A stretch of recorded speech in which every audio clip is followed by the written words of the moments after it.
Magandang umaga mga ka-backyard. Ngayong araw ay napisa na ang ating batch 7. So ngayon lilipat na natin sila sa farm at doon na natin sila papalakihin, naka-separate. Kasi ang ating incubator kaya nililipat pa namin sa farm kapag may mapisa. Ayan pala ang ating mga alagang nakaka 4 months old pa lang. Ang gaganda at ang lulusog nila dahil sa magandang patuka at vitamins na ating binibigay sa kanila. Ang gamit nating patuka ay Integra 1,000 para sa mga day-old, 2,000 naman para sa mga 2 weeks old, at 3,000 naman para sa 3 months old pataas.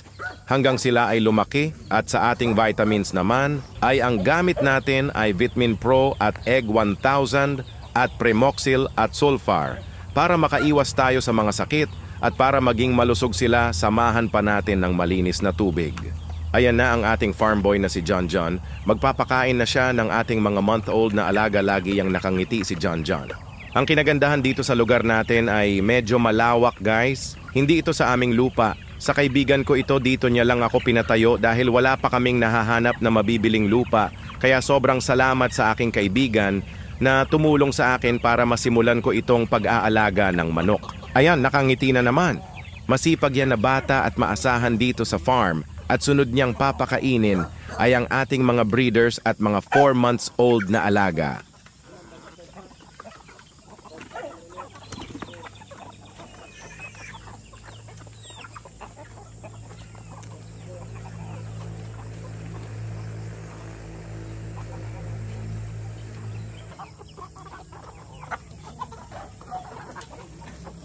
Ayan ang ating mga breeders sa sunod guys.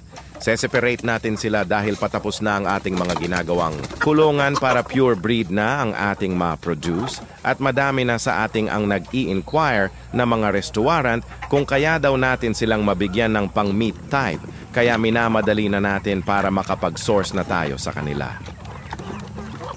At ayan na, ang ating mga 4 months old, papakainin mo na sila bago natin bakunahan guys dahil nakaschedule sila ngayon para bakunahan para mas malalo pa silang maging malusog.